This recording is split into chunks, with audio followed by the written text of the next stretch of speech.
Creative bites या आपल्या YouTube चॅनलवर आपलं सर्वांचं स्वागत आहे। आज आपण नाचणीचा एक केक बनवणार आहोत, जो ओव्हनचा पण वापर करणार नाही आहे आणि कुकरमध्ये पण आपण केक बनवणार नाही। हा केक आपण कसा बनवणार आहोत ते आपण व्हिडिओमध्ये पुढे बघूया। एकदम स्पंजी झालाय, एकदम हलका लाईट वेट आणि तोंडात टाकल्या विरघळणारा अशा पद्धतीचा आपला नाचणीचा केक तयार झालेला आहे। त्यासाठी आपण केळी घेतली आहेत। आपण या केकसाठी 6 केळी घेतलेली आहेत। एकदम आपला केक पौष्टिक होणार आहे, त्यामुळे आता केळी आपण अशा पद्धतीने कट करून घ्यायची आहेत।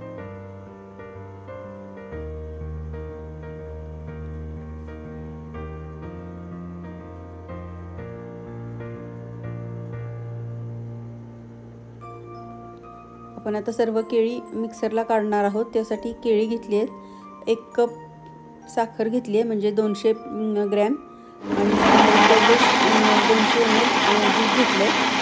हे सर्व मिक्सरला काढायचे।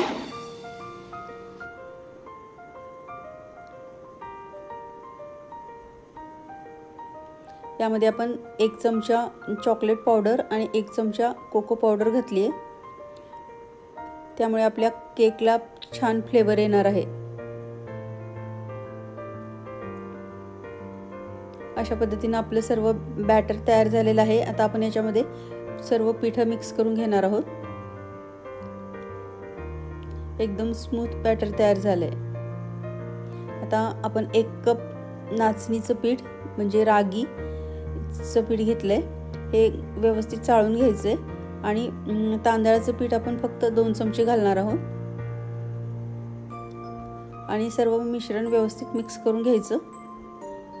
पीठ थोडंसं जवळ एक्स्ट्रा ठेवायचं। जर आपली कन्सिस्टन्सी आपल्याला पाहिजे तशी जर नाही झाली तर आपल्याला गरज पडली तर म्हणून पीठ थोडं जवळ ठेवायचं आणि आपण सर्व मिश्रण व्यवस्थित मिक्स करून घेणार आहोत।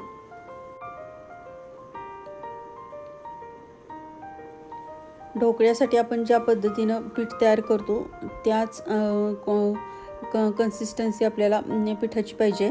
आता आपण याच्यामध्ये दालचिनी कुटून घालणार आहोत। अशा पद्धतीने पावडर तयार झालेली आहे।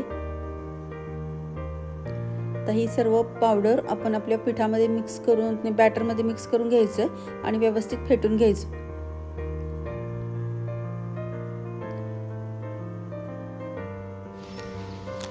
आता आपण आपल्या केकसाठी 1 पॅकेट इनोचं घातलेलं आहे। इनोचे पॅकेट जर नसेल तर बेकिंग पावडर किंवा बेकिंग सोडा घरामध्ये आपल्या अवेलेबल जे असेल ते तुम्ही वापरू शकता।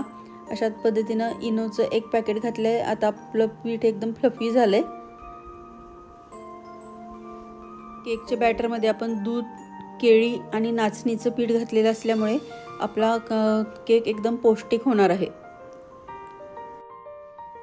आपली कन्सिस्टन्सी आता अशी पाहिजे आपल्याला।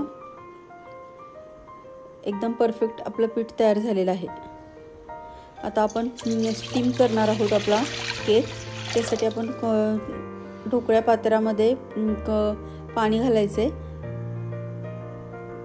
आणि आपण प्लेटला तूप लावून घेणार आहोत।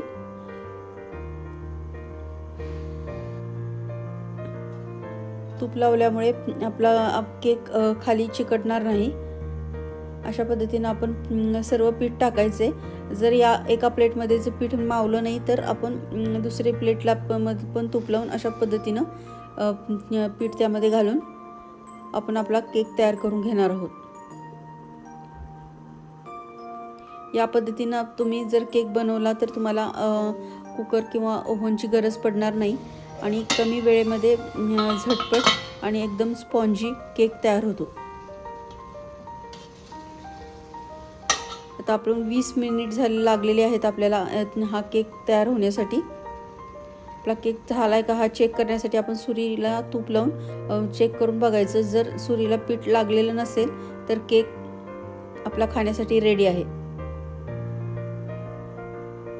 अशा पद्धतीने आपले 2 प्लेट केक तयार झालेला आहे। आपण आता कट करून घेणार आहोत।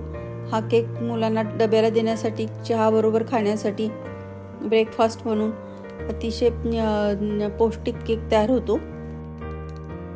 आरोग्याच्या दृष्टीनं अतिशय उपयुक्त असणारं सर्व साहित्य आपण याच्यामध्ये घातलेलं आहे। फक्त तुम्हाला जर साखरेच्या ऐवजी तुम्ही या केकमध्ये गूळ पावडरसुद्धा वापरू शकता, म्हणजे आणि केकची पौष्टिकता वाढू शकते। आपण याच्यामध्ये आपण ही दुसरी प्लेट आपली आहे, आपण दुसऱ्या प्लेटमधला केक असा प्लेटमध्ये काढून घेतला आहे आणि हा पण आपण कट करून घेणार आहोत। अशा पद्धतीने मुलांना बर्थडेसाठी किंवा पार्टीसाठी कधी पण आपण अशा पद्धतीचा केक तयार करू शकतो। प्रत्येक वेळेला क्रीमचाच केक आपण आणला पाहिजे असं काही नाही, अशा पद्धतीचा पण खायला केक खूप छान लागतो। आणि मैद्याच्या ऐवजी नाचणीचं पीठ वापरून अशा पद्धतीचा केक नक्की करून बघा, खायला खूप छान लागतो। मैद्याच्या पिठापेक्षा सुद्धा नाचणीच्या मध्ये आपण कोको पावडर आणि चॉकलेट पावडर घातलेली असल्यामुळे नाचणीचा जो स्वतःची टेस्ट आहे ती जाते आणि चॉकलेटची टेस्ट आपल्या केकला येते। भरपूर fibre, protein, potassium, phosphorus, sodium, zinc, लोह, कॅल्शियमने भरपूर असलेला आपला पौष्टिक केकची रेसिपी तुम्हाला कशी वाटली ते नक्की सांगा। आणि आपल्या चॅनलवरचे वेगवेगळे व्हिडिओ तुम्हाला आवडत असतील तर आपल्या चॅनलला लाईक, शेअर आणि सबस्क्राईब करा। थँक्यू।